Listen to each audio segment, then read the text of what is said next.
한 목소리로 봉독하겠습니다. 시작.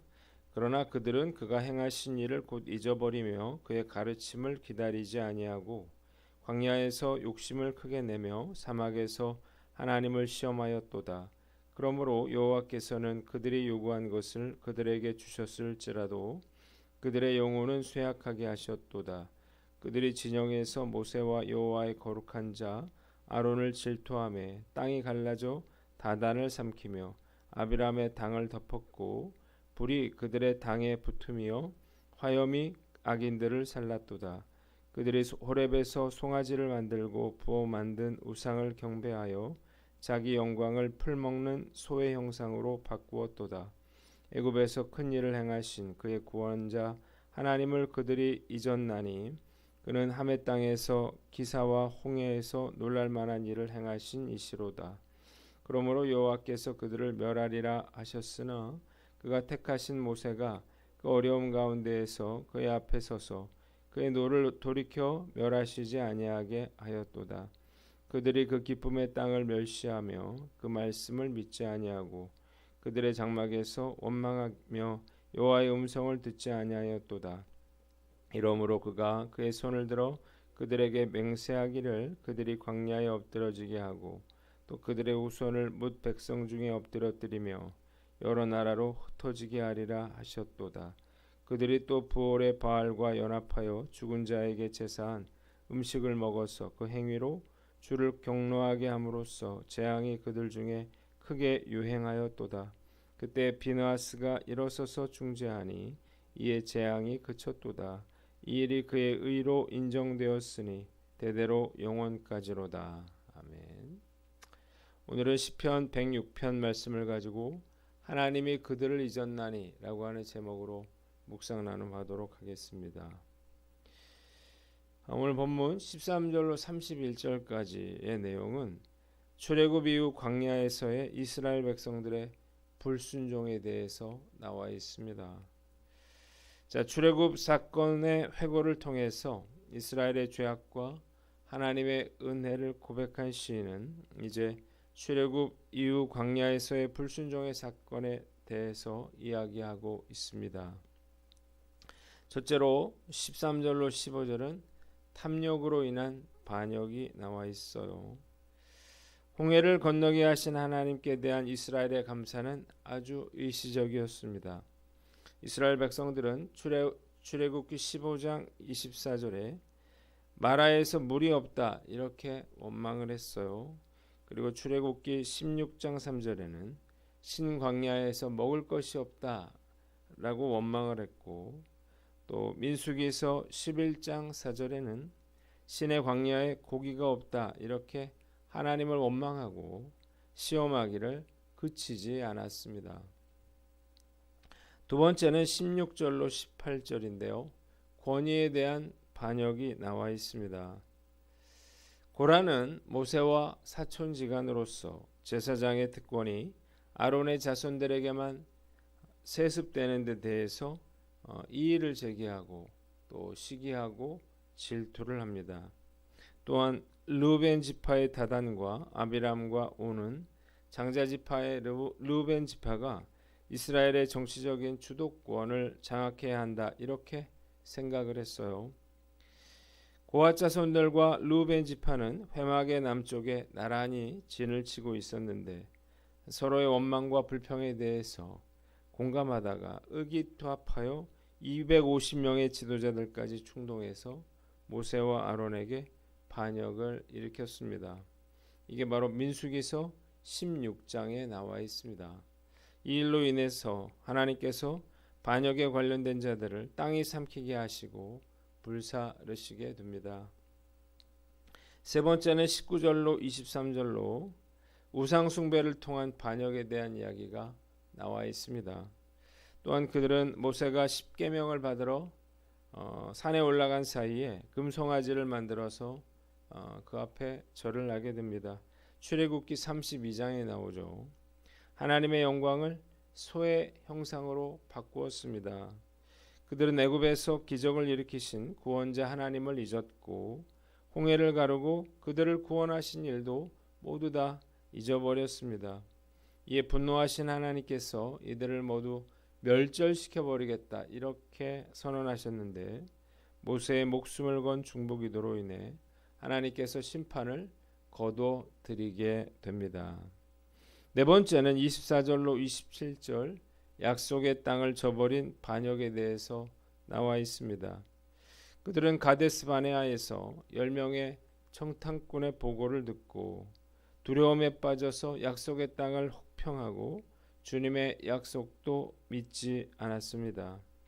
그들은 장막에서 불평과 원망만 하면서 가나안 땅을 정복하라는 하나님의 명령에 순종하지 않았고 모세와 하나님을 대적해서 이 이야기가 민수기서 14장에 나와 있습니다.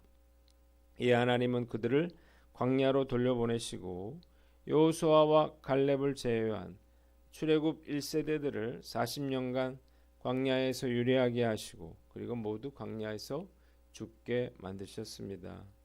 다섯 번째 28절로 31절인데 우상 숭배와 음행의 죄로 인한 반역에 대해서 나와 있습니다.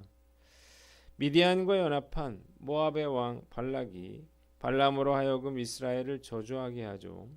그러나 하나님께서 개입하심으로 뜻대로 되지 않습니다. 그러자 발람은 발락에게 미인계를 써서 이스라엘 남자들을 바알볼의 제사에 초대하게 하라 이렇게 조언을 합니다. 자, 이 꾀임에 넘어간 백성들은 그들과 함께 우상에게 제사하고 우상 제물을 먹고 음행하게 됩니다. 이들의 행위는 하나님을 경록해 했고 무려 전염병으로 24,000명이나 되는 사람들이 죽게 되는데 이것이 민수기서 25장에 나옵니다. 하나님의 심판으로 온 회중이 통곡하는 중에도 시므온 지파 족장 시므리는 이스라엘 진영으로 미디안 족장의 딸 고수비를 데려와 음행을 하다가 발각이 되는데 비느하스가 그들을 현장에서 죽임으로 말미암아 하나님의 진노가 그치게 된 이야기가 나와 있습니다. 본문을 통해서 우리가 몇 가지 교훈에 대해서 생각해 봅니다. 첫째로 문제를 기도로 바꾸라는 것입니다. 이스라엘 백성들은 어려움이 생길 때마다 늘 이런 식으로 원망과 불평을 했습니다. 이것은 그 어떤 것보다 심각한 범죄였는데요. 원망과 불평이 하나님에 대한 불신에서 나온 것이기 때문입니다. 이것은 하나님이 전능하시다고 하는 사실을 믿지 못하는 것이고 하나님이 그들을 선하게 돌보신다고 하는 것을 믿지 못하는 것이고 또 그분의 인도하심을 믿지 못하는 그러한 행동이었습니다. 이것은 하나님의 능력을 불신하는 심각한 범죄 행위였습니다. 물이나 양식이 떨어졌을 때 그들이 해야 할 일은 불평하고 원망하는 것이 아니라 하나님의 도우심을 구하는 것이었습니다. 기도하면 하나님께서 반드시 응답해 주실 것이기 때문이었습니다. 그들을 광야로 인도하신 분이 하나님이시라면 하나님이 책임지실 것입니다. 아무것도 없는 광야야말로 하나님의 권능과 은혜를 믿고 체험할 수 있는 그런 상황이었는데 애굽 땅에서 인도하시고 홍해에서 구원하신 하나님께서 그들을 절대로 굶어 죽게 내버려 두지 않을 것이기 때문입니다. 말씀을 묵상하면서 요즘 재정적으로 매우 힘든 그런 상황이지만 하나님께서 놀랍게도 그때그때 채워주심이 참 감사하다는 생각이 듭니다. 우리가 힘든 일이 생기더라도 불평하거나 원망하기 전에 하나님께서 우리에게 베풀어 주신 그 은혜를 기억하고 기도해야 합니다. 하나님을 신뢰하고 기도하면 과거에 하나님이 그렇게 응답하신 것처럼 이번에도 우리의 문제를 해결해 주실 것이기 때문이에요. 오늘 난 어떤가 우리가 스스로를 살펴보고 원망과 불평이 하나님을 불신하는 큰 죄악임을 알고 우리의 문제를 기도로 바꾸는 저와 여러분들 되시기를 주님의 이름으로 축원합니다. 두 번째는 두려움으로부터 믿음을 지켜라는 것입니다. 정탐꾼들의 보고를 받고 모든 이스라엘 백성들은 소리를 높여 부르짖으며 밤새도록 통곡했습니다. 두려움에 눈이 멀어버린 건데요. 그 결과가 무엇인가? 첫째, 그들은 또다시 모세와 아론을 원망했습니다. 차라리 애굽에서 죽었거나 광야에서 죽었으면 좋았을 것이라 이렇게 말을 했습니다. 둘째로 여호와께서 그들을 버렸다고 비난했습니다. 여호와께서 그들을 약속의 땅으로 인도하셨지만 이 전쟁에서 그들과 처자식들이 사로잡히게 될 것이라 이렇게 말을 했어요. 세 번째, 자신들을 인도할 지휘관을 세워 애굽으로 돌아가자고 주장을 했는데 느헤미야 9장 17절을 보면 이들이 실제로 지도자를 뽑아서 모세에게 대항하도록 했다는 사실을 보여줍니다. 이것은 이스라엘 진영에 폭동과 반란이 일어나고 있었다는 것을 보여주는 것입니다. 정탐꾼의 말을 듣고 두려움에 빠진 백성들은 완전히 믿음을 잃어버렸어요. 믿음을 잃어버리자 그들은 하나님께서 그들에게 행하신 모든 것을 다 부정했고 애굽에서 살던 때를 그리워하면서 다시 애굽으로 되돌아가려고 했습니다. 이것은 모세를 통해서 출애굽의 역사를 이루시고 그들을 가나안 땅으로 인도하신 하나님을 부정하고 대적하는 그런 악한 행위였다는 거예요. 과거에 저는 스스로 믿음이 좋다 이렇게 생각했었는데요. 일련의 어려운 상황들을 겪으면서 믿음이 송두리째 흔들리는 그런 경험을 했습니다. 당시 저는 저의 믿음이라고 하는 것이 얼마나 하찮은 것인가를 아주 뼈저리게 깨달았는데 이것은 다시는 경험하고 싶지 않은 그런 일들이었습니다. 두려움에 빠지면 이스라엘 백성들처럼 한순간에 믿음을 잃어버리고 나를 향한 모든 하나님의 계획을 다 망쳐버릴 수 있다는 사실을 우리가 알아야 하는 것입니다. 2차 세계대전 당시에 독일과 일본군과 싸운 미국 병사들 중에 전쟁에서 죽은 사람은 30만 명이라 그래요. 그런데 이 자식들을 전쟁터에 보내놓고 두려워해서 마음의 공포심을 가지고 심장마비로 죽은 부모 형제들은 무려 100만 명에 달한다고 합니다. 두려움이라고 하는 것이 얼마나 파괴적인 결과를 가져오는가를 잘 보여줍니다. 미국의 루스벨트 대통령은 취임사에서 아주 유명한 말을 했어요. 우리가 두려워해야 할 유일한 존재는 두려움 자체라는 거예요. 그의 연설은 대공황으로 허우적거리던 국민들에게 크나큰 용기와 희망을 주었고 결국 그들은 이 엄청난 위기를 극복할 수 있게 되었습니다. 어떤 어려움이 닥치더라도 두려움에 빠져 믿음을 잃어버려서는 안 됩니다.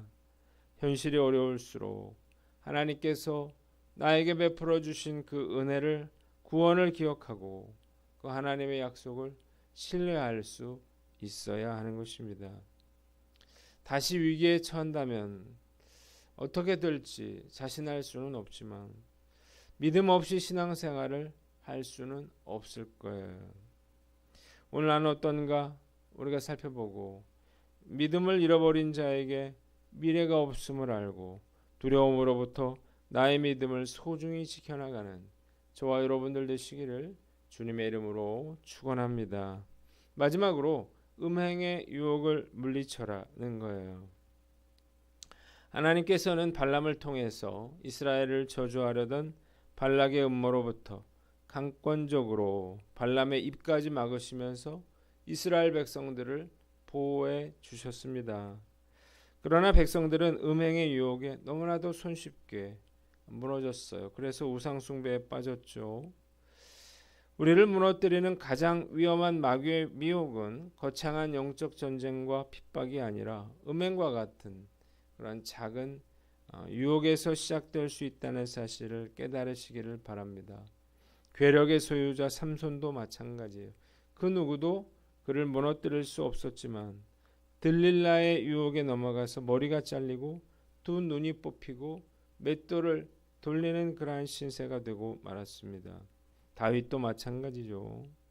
요즘과 같이 이렇게 음란과 우상 숭배로 가득한 환경에서 사는 크리스천들은 특히 성적인 유혹으로부터 자신을 지키기 위해 남다른 노력을 기울여야 하는 것입니다.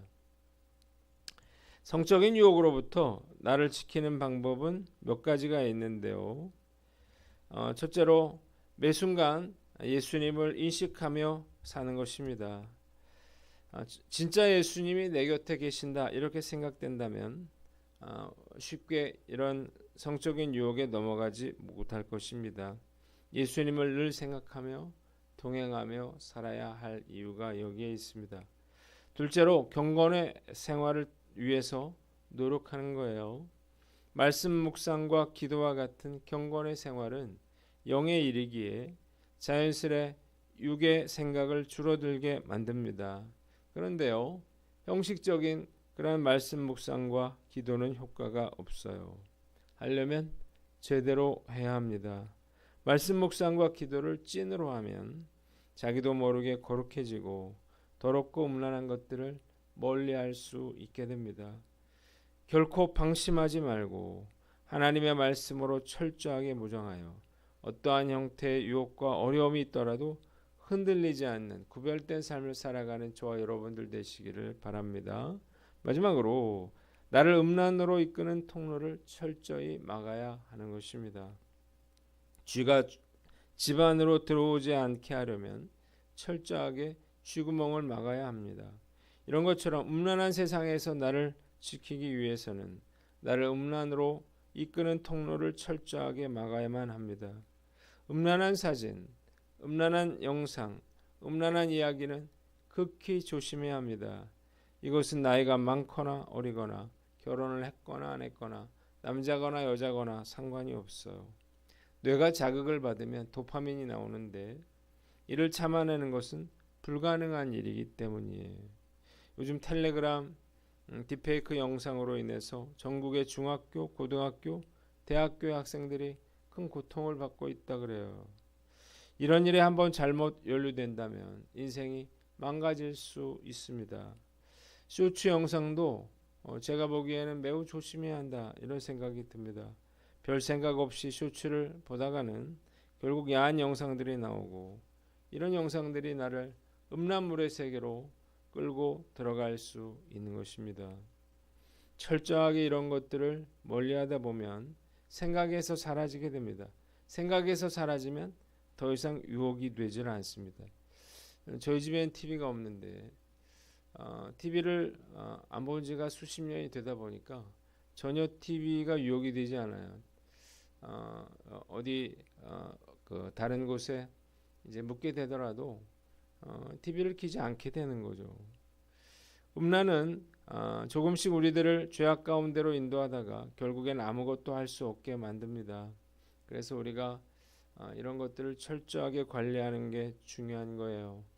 하나님께서 음란한 민족은 반드시 심판하셨다는 사실을 기억하고 음란한 문화로부터 철저하게 나 자신을 지키시기를 바랍니다. 목사인 저도 절대 방심해서는 안 될 것입니다. 오늘 나는 어떤가 살펴보고 철저하게 스스로를 지켜 순결함과 거룩함을 잃지 않도록 인터넷과 미디어로부터 나 자신을 지켜나가는 저와 여러분들 되시기를 주님의 이름으로 축원합니다. 기도하겠습니다. 하나님 아버지, 문제를 기도로 바꾸고 두려움으로부터 믿음을 지키며 음행의 유혹을 물리치게 하여 주시옵소서.